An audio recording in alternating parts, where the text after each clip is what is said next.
रहमानिर्रहीम। अस्सलामुअलैकुम दोस्तों, मैं हूं अमजद महमूद और मेरे YouTube channel Amjad Mahmood official में आप सभी हजरात को खुश आमदीद। दोस्तों, आज हमारा माइक्रोसॉफ्ट वर्ड का तीसरा लेक्चर है। दूसरे लेक्चर के अंदर हमने फ़ॉन्ट ग्रुप को पढ़ा था और आज हम क्लिपबोर्ड को इस्तेमाल करना सीखेंगे। माइक्रोसॉफ्ट के अंदर क्लिपबोर्ड को इस्तेमाल करने के लिए आपके पास कुछ डाटा लिखा हुआ होना चाहिए। वो डाटा हमने ऑलरेडी लिखकर इसके अंदर सेव कर लिया है। माइक्रोसॉफ्ट वर्ड के अंदर लिखे हुए डाटे को एक जगह से दूसरी जगह कट या कॉपी करके ले जाने के लिए क्लिपबोर्ड का इस्तेमाल किया जा सकता है। क्लिपबोर्ड में फॉर्मेट पेंटर नाम का टूल भी कमाल की चीज़ है, जो किसी भी किस्म की फॉर्मेटिंग को एक टेक्स्ट से दूसरे टेक्स्ट पर अप्लाई करने में मदद करता है। तो आइए अब हम इनका इस्तेमाल सीखते हैं कि माइक्रोसॉफ्ट वर्ड के अंदर इन टूल्स को इस्तेमाल कैसे किया जा सकता है, ताकि माइक्रोसॉफ्ट वर्ड के अंदर जो भी हमने टेक्स्ट लिखा, अगर हमने उस टेक्स्ट के ऊपर किसी भी किस्म की फॉर्मेटिंग करनी है तो सबसे पहले हमें उस टेक्स्ट को सिलेक्ट करना पड़ेगा। तो सिलेक्शन का तरीका मैंने आपको बताया था कि जहां से हमने सिलेक्शन करनी है, हम अपने माउस का पॉइंटर उस जगह पे रखेंगे और माउस से लेफ्ट क्लिक का बटन प्रेस करके माउस को ड्रैग करेंगे। तो इस तरीके से आप अपने डाटे को सिलेक्ट कर सकते हैं। आप इस तरीके से किसी एक लफ्ज़ को सिलेक्ट कर सकते हैं, पूरी लाइन को सिलेक्ट कर सकते हैं, या आप किसी एक पूरे पैरे को सिलेक्ट कर सकते हैं, या आप एक पूरे के पूरे पेज को, पूरे डॉक्यूमेंट को सिलेक्ट कर सकते हैं। तो दोस्तों, हमारे पास क्लिपबोर्ड के अंदर कट, कॉपी, पेस्ट और फॉर्मेट पेंटर, ये चार ऑप्शन हैं। इनको हमने डिस्कस करना है। तो इनको इस्तेमाल करने के लिए हमें अपने टेक्स्ट को सिलेक्ट करना पड़ेगा। जैसा कि आप देख रहे हैं, हमारे पास कट की ऑप्शन अभी एक्टिव नहीं, कॉपी की ऑप्शन भी अभी एक्टिव नहीं और पेस्ट की ऑप्शन भी अभी एक्टिव नहीं, क्योंकि अभी तक हमने किसी डाटे को सिलेक्ट नहीं किया जिसको हम कट, कॉपी या पेस्ट कर सकें। इन ऑप्शन को इस्तेमाल करने के लिए हमें सबसे पहले अपने टेक्स्ट को सिलेक्ट करना पड़ेगा। जैसे ही मैंने टेक्स्ट को सिलेक्ट किया, देखिए मेरे पास कट, कॉपी और पेस्ट की ऑप्शन एक्टिव हो चुकी हैं। तो सबसे पहले कट को देख लेते हैं। कट का मतलब ये होता है कि आप अपने डाटे को इस जगह से बिल्कुल ख़त्म कर देंगे और इसको किसी दूसरी जगह पे ले जाके रखना चाहते हैं, तो उसके लिए हम कट की ऑप्शन को इस्तेमाल करेंगे। जैसे ही मैंने इस डाटे को सिलेक्ट करके कट के बटन के ऊपर क्लिक किया, तो ये देखें डाटा इधर से ख़त्म हो गया। अब मैंने जिस जगह पे डाटा अपना रखना है, अपना कर्सर उस जगह पे ले जाऊँगा और कर्सर उस जगह पे ले जाने के बाद मैं पेस्ट के बटन के ऊपर क्लिक करूँगा, तो ये मेरा टेक्स्ट इस जगह पे पेस्ट हो गया। अब कॉपी की ऑप्शन को देखते हैं। कॉपी का मतलब ये है कि इस टेक्स्ट को same to same photocopy तैयार करना। इस टेक्स्ट को हम चाहते हैं कि इधर भी रहे और इसकी एक कॉपी तैयार होके किसी दूसरी जगह पे भी हम इस्तेमाल करना चाहते हैं। जैसे कि मुझे भी एहसास हुआ कि ये टेक्स्ट मुझे इधर भी चाहिए और इसका जो हेडिंग है वो मुझे इस जगह पे भी चाहिए था, तो मुझे अब इस जगह पे दोबारा से लिखने की ज़रूरत नहीं। इधर से मैं इसको सिंपल सेलेक्ट करूँगा। उसके बाद कॉपी के ऑप्शन के ऊपर हम क्लिक करेंगे। तो जैसे ही कॉपी के ऑप्शन के ऊपर क्लिक किया, तो इसने इसकी एक कॉपी तैयार कर ली। अब मुझे ये जिस जगह पे चाहिए, मैं अपना कर्सर उस जगह पे ले जाऊंगा और उस जगह पे जाने के बाद मैं पेस्ट के बटन के ऊपर क्लिक करूंगा। तो ये देखें, ये टेक्स्ट मेरा इस जगह पे भी मौजूद है और इसकी एक सेम टू सेम कॉपी तैयार होके इस जगह पे भी मुझे मिल गई। तो इस तरीके से आप डाटे को कट या कॉपी करके एक जगह से दूसरी जगह पे मूव कर सकते हैं। कट और कॉपी को आप कीबोर्ड के शॉर्टकट बटन से भी इस्तेमाल कर सकते हैं। जैसे कि मुझे इस टेक्स्ट को इधर से कट करना है, तो मैं सेलेक्ट करने के बाद अब इस जगह पे कट पे क्लिक नहीं करूंगा, मैं कीबोर्ड से कंट्रोल और एक्स का बटन प्रेस करूंगा, तो ये टेक्स्ट मेरा इधर से कट हो गया और ये मुझे टेक्स्ट जिस जगह पे चाहिए उधर कर्सर ले जाने के बाद पेस्ट को भी मैं शॉर्टकट तरीके से ला सकता हूँ। कीबोर्ड से कंट्रोल और वी का बटन प्रेस करूंगा, तो ये पेस्ट मेरा इस जगह पे हो गया। अब अगर मैंने इसको कॉपी करना है, तो इसको सिलेक्ट करने के बाद कीबोर्ड से कंट्रोल सी का बटन प्रेस करूंगा और जहां पे मुझे ये चाहिए उस जगह पे जाके दोबारा से फिर कंट्रोल वी मतलब पेस्ट करूंगा, तो ये मेरा टेक्स्ट उस जगह पे चला गया।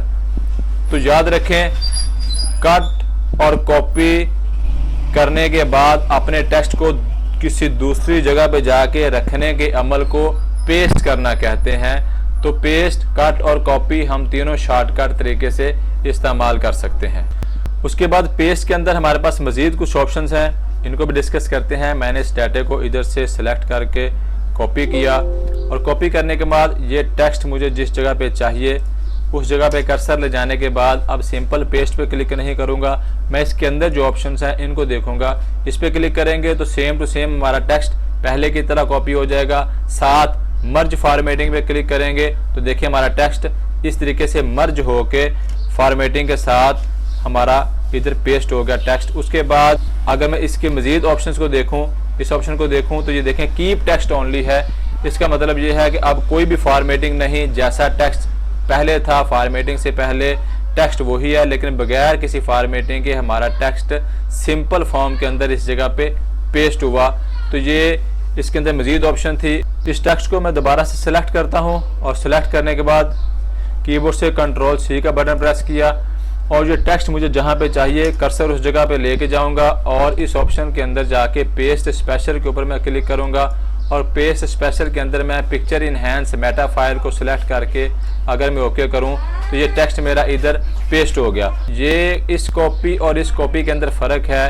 अगर ये वाली जो मैंने कॉपी तैयार की थी ये मेरी कॉपी एक टेक्स्ट की शक्ल में पेस्ट होके इस जगह पे मुझे मिली है, लेकिन और ये वाला जो पेस्ट हो गया मेरे पास टेक्स्ट आया है ये एक पिक्चर की फॉर्म में मेरा टेक्स्ट पेस्ट हो गया है।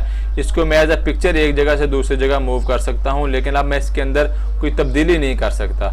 तो इस तरीके से आप टेक्स्ट को पिक्चर की फॉर्म में भी कन्वर्ट कर सकते हैं। आप किसी और फाइल में लिखे हुए टेक्स्ट को भी एज अ पिक्चर इस जगह पे इंसर्ट कर सकते हैं।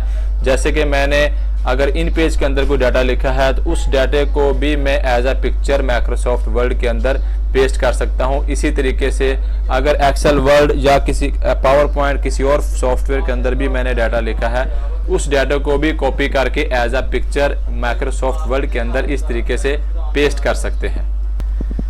अब हम फॉर्मेट पेंटर को देखते हैं कि ये माइक्रोसॉफ्ट वर्ड के अंदर हमें किस तरीके से हेल्प प्रोवाइड करता है। तो ये मैंने फॉर्मेट पेंटर को अप्लाई करने के लिए कुछ टेक्स्ट लिखा। सबसे पहले मैं इस टेक्स्ट का थोड़ा सा साइज बड़ा करता हूँ। अब देखें मैं ये चाहता हूँ कि जितना साइज इस मेरे लफ्ज़ का है उतना ही साइज मैंने इस हेडिंग का और इस माउस वाली हेडिंग का साइज भी मैंने इतना ही रखना है। तो अब मुझे दोबारा से इधर आके इसको सिलेक्ट करके इधर से साइज बड़ा करने की ज़रूरत नहीं है। सिंपल मैं इस कंप्यूटर के ऊपर क्लिक करूँगा और फॉर्मेट पेंटर के ऊपर क्लिक करूँगा। उसके बाद ये मेरे कर्सर की शक्ल इस तरीके से चेंज होगी और देखें मेरे कर्सर के साथ एक छोटा सा ब्रश का निशान आ गया है, एक पेंटर का निशान आ गया है। अब मुझे जो भी इसका साइज चाहिए मैं उस लफ्ज़ के ऊपर ला के सिंपल क्लिक करूँगा इस तरीके से। तो देखें सेम टू सेम वो फॉर्मेटिंग बन गई। अब अगर मैंने इनके ऊपर भी इसी फॉर्मेटिंग को इसी साइज़ को अप्लाई करना है तो दोबारा से इस फॉर्मेट पेंटर के ऊपर अब क्लिक करूँगा। अगर आप एक दफ़ा क्लिक करेंगे तो वो सिर्फ एक दफ़ा ही अप्लाई होगा और अगर आप डबल क्लिक करेंगे इस ऑप्शन के ऊपर तो फिर ये फॉर्मेट पेंटर आपके पास परमानेंट आ जाएगा और आप इसको अपने डॉक्यूमेंट के अंदर जिस लफ्ज़ के ऊपर चाहो बार बार आप अप्लाई करके इस्तेमाल कर सकते हो। इस तरीके से फॉर्मेट पेंटर हमारे पास काम करता है।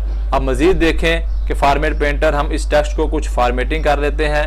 जैसे कि मैं इसको सिलेक्ट करता हूँ, सिलेक्ट करने के बाद अब इसका थोड़ा सा डिज़ाइन चेंज कर लेता हूँ। उसके बाद इसको हम थोड़ा सा कलर लगा लेते हैं, किसी भी कलर के अंदर इसको कन्वर्ट कर लेते हैं। उसके बाद इसका साइज़ थोड़ा सा मज़ीद बड़ा कर लेते हैं, इसको अंडरलाइन भी कर लेते हैं। अब ये जो लफ्ज़ कंप्यूटर की मैंने फॉर्मेटिंग की, इसका फ़ॉन्ट साइज़ बड़ा किया, फ़ॉन्ट स्टाइल लगाया, फ़ॉन्ट कलर लगाया, अब हर चीज़ अप्लाई की जो कि आपके सामने इस जगह पे नज़र आ रही है। अब मैं चाहता हूं कि जो फार्मेटिंग मैंने इसके ऊपर की है वही फार्मेटिंग मैं इस सॉफ्टवेयर के ऊपर भी मैं करना चाहता हूं। उसके लिए क्या करेंगे, या तो इस फार्मेटिंग को मुझे दोबारा से जाके चेक करना पड़ेगा कौन सा फ़ॉन्ट स्टाइल था, कौन सा फ़ॉन्ट साइज़ था, बोल्ड था, इटैलिक था, अंडरलाइन था, क्या था। तो इसमें टाइम भी लग सकता है और बाज़ दफ़ा याद भी नहीं रहता कि हमने कौन कौन सी फार्मेटिंग इसके ऊपर अप्लाई की है। उसके लिए आपको फॉर्मेट पेंटर हेल्प करता है इस काम को करने के लिए। आप सिंपल फॉर्मेट पेंटर के ऊपर क्लिक करें और जो फॉर्मेटिंग आपको इसकी चाहिए और जहां चाहिए उस लफ्ज़ के ऊपर जाके इस तरीके से आप सिलेक्ट करेंगे तो सेम टू सेम फॉर्मेटिंग उसी तरीके से बन गई। अब इसी तरीके से कीबोर्ड की फॉर्मेटिंग भी मुझे चाहिए तो कीबोर्ड की फॉर्मेटिंग भी मैं चेंज कर लेता हूँ। इसका फ़ॉन्ट साइज़ हम कोई और रख लेते हैं, इसका फ़ॉन्ट कलर भी हम कोई और चेंज कर लेते हैं और उसके बाद फॉर्मेट पेंटर के ऊपर क्लिक करेंगे और माउस के ऊपर आगे क्लिक करेंगे तो ये देखें जी, फॉर्मेट पेंटर को इस्तेमाल करके हम किसी भी किस्म की फॉर्मेटिंग को एक जगह से दूसरे टेक्स्ट के ऊपर आसानी से अप्लाई कर सकते हैं बगैर तमाम टूल्स को इस्तेमाल किए। मेरे पास एक और ऑप्शन है, इस बटन के ऊपर अगर आप क्लिक करें तो आपके पास क्लिपबोर्ड ओपन होके आ जाता है। ये भी बड़ी कमाल की चीज़ है। इसका फ़ायदा हमें ये होता है कि अगर हम किसी भी चीज़ को अपनी फाइल के अंदर से कॉपी करते हैं, Ctrl+C प्रेस करें तो ये चीज़ कॉपी होगी, और अगर हमने इस चीज़ को अपनी फाइल के अंदर किसी और जगह पे पेस्ट करना है तो वहाँ जाके हम सिंपल Ctrl+V करते हैं तो वो चीज़ हमारी पेस्ट हो जाती है। अब अगर इसके बाद अगर किसी नई चीज़ को हम कॉपी करते हैं, लाइक मैंने इस तस्वीर को कॉपी किया, Ctrl+C किया, ये तस्वीर कॉपी होगी। अब अगर मुझे पुरानी दोबारा इस फाइल को कॉपी करने की ज़रूरत पड़ गई, इस फाइल को दोबारा कॉपी करने की ज़रूरत पड़ गई तो ये मुझे दोबारा नए सिरे से आके इधर से कॉपी करना पड़ेगा। लेकिन अगर मैंने इस क्लिपबोर्ड को एक्टिव किया हुआ है तो मैं जिस चीज़ को कॉपी करूँगा, जिस फाइल को कट करूँगा, उसकी एक कॉपी तो तैयार होगी ही, लेकिन उसकी एक कॉपी ये क्लिपबोर्ड अपने पास भी इस जगह पे बना के रख लेगा और उस डॉक्यूमेंट के अंदर हमें जब भी उस चीज़ की ज़रूरत पड़े हमें दोबारा से उस लोकेशन में जाके उस फाइल को कॉपी करने की ज़रूरत नहीं, उस डॉक्यूमेंट को कॉपी करने की ज़रूरत नहीं। जस्ट इधर से सिंपल उसके ऊपर क्लिक करेंगे तो हमारी वो फाइल कॉपी हो जाएगी। जैसे कि मैं लाइक इस तस्वीर को कॉपी करता हूँ, ये देखिए तस्वीर मेरे पास इधर कॉपी होगी और उसके बाद मैंने इस फाइल को दोबारा से कॉपी किया, Ctrl+C किया, ये फाइल मेरे पास दोबारा इधर कॉपी होगी। अब अगर मुझे इस तस्वीर को दोबारा चाहिए तो जहाँ पे मुझे इस तस्वीर की ज़रूरत है कर्सर वहाँ पे रखेंगे और सिंपल इस तस्वीर के ऊपर आके क्लिक करेंगे, हमारी वो कॉपी शुदा फाइल इधर पेस्ट हो जाएगी। इसी तरीके से ये जो मैंने फाइल इधर कॉपी की थी मुझे दोबारा इधर चाहिए, सिंपल इस जगह पे आके दोबारा क्लिक करेंगे तो देखें वो फाइल, वो लफ्ज़, वो कॉपी शुदा आइटम दोबारा से हमारे पास इधर आ गई। इस तरीके से ये क्लिपबोर्ड के ऊपर आप मल्टीपल चीज़ों को कॉपी करके रख सकते हो और अपने डॉक्यूमेंट के अंदर जब भी आपको उनकी ज़रूरत पड़े आपको दोबारा से कॉपी करने की ज़रूरत नहीं। आप जस्ट इधर सिंगल क्लिक करेंगे, जहाँ जहाँ आपको ज़रूरत होगी इधर से ही आप उसको अपने डॉक्यूमेंट के अंदर पेस्ट कर सकते हैं। तो इससे आपको काम करने में बड़ी आसानी होती है। और अगर आपको इन चीज़ों की अब नहीं ज़रूरत तो क्लियर ऑल से आप इस क्लिपबोर्ड को क्लीन भी कर सकते हैं और मज़ीद नई फाइलें कॉपी करके भी रख सकते हैं। मैंने अपने इस टेक्स्ट का फ़ॉन्ट स्टाइल और फ़ॉन्ट साइज़ चेंज किया और दोबारा से मैं इसको सिलेक्ट करके Ctrl+C करता हूँ, इस जगह पे इसकी एक नई कॉपी बन गई और मुझे दोबारा इसकी ज़रूरत हो तो मैं इधर सिंपल आके इस जगह पे क्लिक करूँगा तो मुझे पेस्ट हो जाएगा।